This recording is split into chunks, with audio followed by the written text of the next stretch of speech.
नमस्कार, माझे नाव स्वरांजली कार्तिक स्वामी आहे. मी आज तुम्हाला विज्ञानाचा प्रयोग करून दाखवणार आहे. प्रयोगाचे नाव आहे पाण्याच्या घनतेचा परिणाम. त्यासाठी आपल्याला लागणारे साहित्य: 2 काचेचे ग्लास, 2 लिंबू, 1 चमचा मीठ आणि पाणी. सर्वप्रथम आपण काचेच्या ग्लासमध्ये पाणी ओतून घेऊ.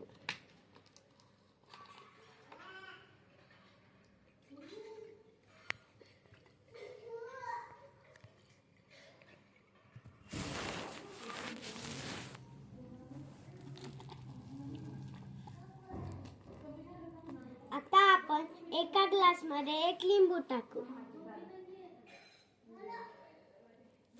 आता काय दिसून आले? हा लिंबू पाण्याच्या तळाशी जाऊन बसला. नंतर आपण दुसऱ्या ग्लासमध्ये मीठ टाकून पाणी ढवळून घेऊ.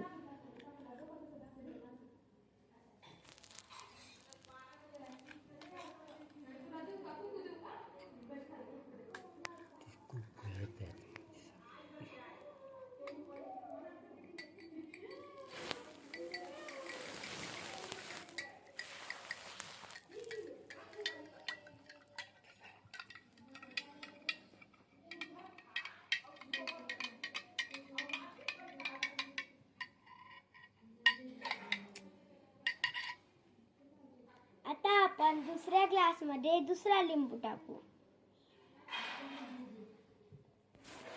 आता काय दिसून आले? हा लिंबू पाण्यावर तरंगला. असे का होते? साध्या पाण्यामध्ये लिंबू बुडतो आणि मिठाच्या पाण्यामध्ये लिंबू तरंगतो.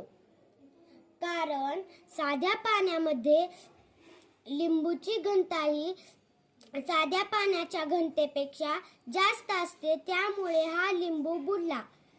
आणि मिठाच्या पाण्यामध्ये पाण्याची घनता ही लिंबाच्या घनतेपेक्षा जास्त आहे, त्यामुळे हा लिंबू पाण्यावर तरंगला.